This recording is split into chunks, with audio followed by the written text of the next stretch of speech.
Hey everyone. So just some tips and tricks, and I'd like to just share some information with you guys. And yeah, let's get going with it. All right. So first thing I want to show you is, and I'm not trying to show you this to try and change anybody's ideas on how to make prosthetic sockets, but this is how I do it for my prosthetic socket. So the first thing I like to do is just to show you here what I've done. This is a through knee socket, and as you can see, I've got a one-way valve over here. I'm using a Seal in X sleeve for this client, and with a grip seal. So I find that the grip seal is quite nice because it stops the rotation. So that's one of the things. I just want to show you what I'm using over here. I like to use like a little soft top, and of course with the soft top you can remove some of the carbon or the composite, and you can still have a nice molded soft top. So still using the same principle of ischial containment, but not full complete just weight bearing at the bottom of the condyles. Okay, so this is what I like to do for these clients. So the reason why I'm doing this video actually is just to show you two things. The first thing is that I found that this tape, and I don't know how many people have used this. This is a foil tape. So instead of a duct tape, you're using foil. So I just want to just show you. Just cut a piece over here, and the reason why I use this is that when I'm using a soft top, when I'm making my prosthesis, the soft top, I don't want to glue it in yet. It's still under in the test phase, so I'm not ready to actually glue this in, but I have to obviously make sure that my seal is sealing completely at the bottom, and you can see this soft top doesn't extend all the way distally, and it's only just like maybe a third approximately. So to keep this in place, you can see that this is where the soft top ends at the socket. It's very smooth on the inside here, but you can see it's actually got a slight wedge. And what I have learned is that at the soft top, at the edge of that soft top, to not grind it down too thin, to actually leave a 2 millimeter thickness at the bottom, so that it actually does this. And this is how I found is quite important. If you make it too thin at the bottom, if you make this part too thin, then what happens is that as the client is wearing it, this starts to shift, and it shifts past that point, and then all of a sudden you've got your soft top that's sitting a little bit further down, and it's not holding in the correct places. But okay, so that's important just when you're doing these soft tops. And this is just MemoFlex, guys. This is a 45 Shaw MemoFlex, and exactly the same principle like in the old days when we used to make our for our prosthetic legs without any active vacuum. We used to make these and then lock in with the condyles. But so this is just a third piece of soft top. Okay, and the reason why I'm doing this is to keep the prosthesis as lightweight as possible. I mean, that really clients really appreciate that you can try and keep it as lightweight as possible. And this is why I don't use the thermoplastic or your Surlyn plastic, because this bottom section going all the way down, the 2/3, is just extra weight that you're adding onto the prosthesis, and it's not really necessary. So, well, this is just my opinion, guys. So let's go. Let me show you this about this foil. Okay, so I've cut this little piece of foil now, and to remove it, it can be quite something if you don't have nails, but I'm going to use my little scalpel just to pull that away. And guys, this stuff is amazing. Okay, its sheer strength is something else, but you can tear it easily, but its sheer strength is really good. So I just want to pop that in there, and the reason why I've only just lifted the one side is because this thing that just loves to curl. Okay, so I'm just gonna stick that down.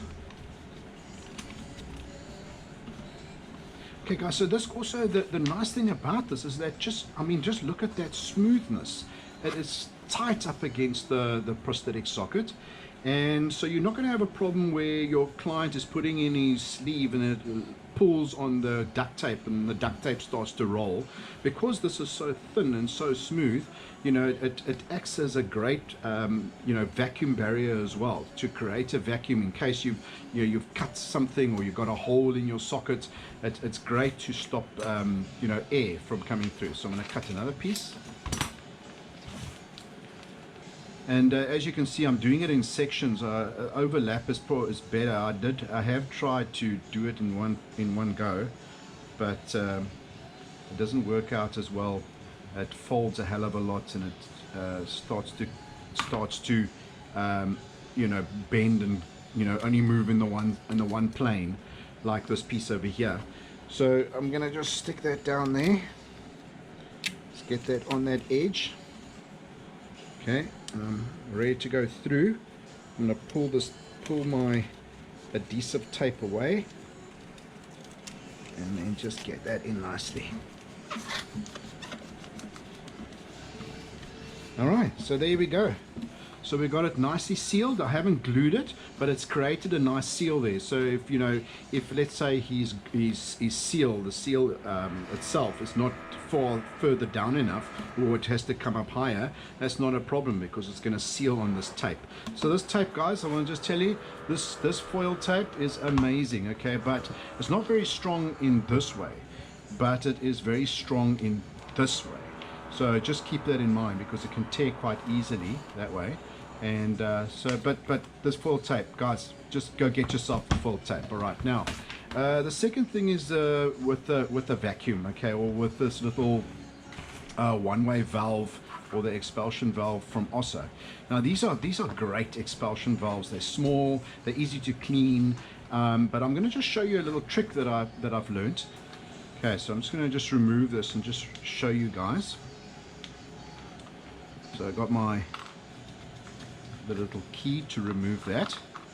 So importantly, one of the things about these vacs I just want to mention to some people is that sometimes you see that if I push this out, there's actually, it pushes out a little bit from the actual valve, and there the valve is actually, that's what's sealing it. But guys, I want to tell you something, that this hair can easily get stuck in there. Okay, so just check out for hair. If your valve is not sealing properly, then it might be just a piece of hair that's actually stuck in there, or lint or something that's gone in there. And that means that you just need to spray it with some you know, isopropyl alcohol, clean it out, use your compressor for your air gun and clean that out.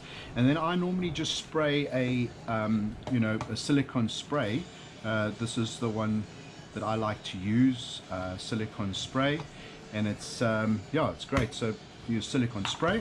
And then this is some of the issues is that, you know, sometimes, like you know, these valves, they are quite long, so you got like a protruding piece over here.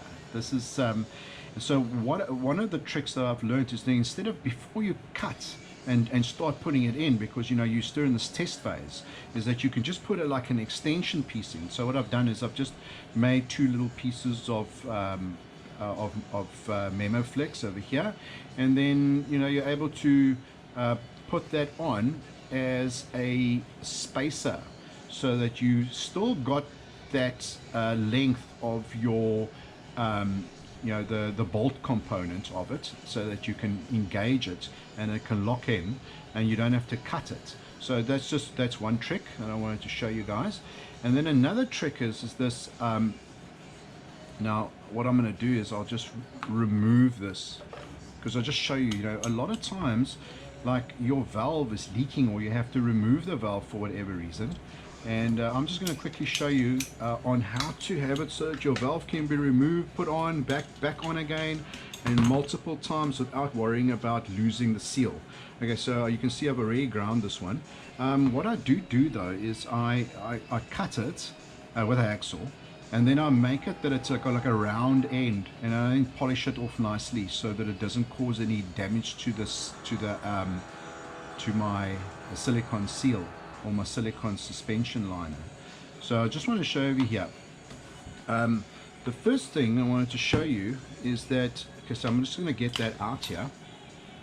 I'm going to take this out now. It's already been squashed out, and you can see you're thinking, oh, what the hell are the, what is this yellow stuff that Neil's using over here? But guys, this is probably one of the best things that I've found. You can buy this from AMT, okay, Advanced Materials Technologies. They're all over the place. I think Cape Town, Joburg, and Durban. All right, so this is important. What I do is, in some cases, eventually you would obviously seal this in, okay? And you can use, well, I found that the best thing to use to seal this is the silicone that you use, that we get from OSA, and that we seal the edges of the liner with. So it's a quick drying silicone, so you can use that. That is a fantastic seal for a permanent seal, okay? But I'm not going to do a permanent seal. I want to do a temporary seal, but I want to make sure that it seals. Okay, so I'll take this this wax, I'll roll it out into a little worm, and then I'll just pack it into this, into the actual the housing of this. Okay, so it's just packed in there nicely. I find the groove where it goes in, and I try and apply some pressure.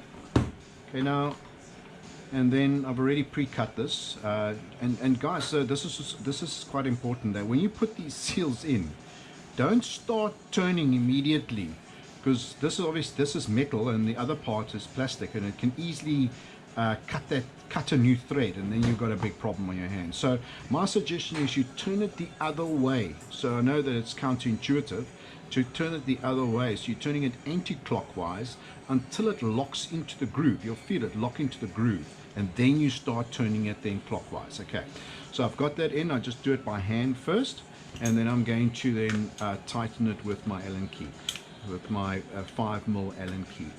Okay, so I'm tightening it. All right, now what is going to happen on the other side? It's going to squeeze that out. So as you can see, I don't know if you can see, let me put this on. Yeah, there you can see. You can see it's squeezed it out. So I'm just going to clean that up nicely, and then we got a lovely little seal at the bottom, temporary seal.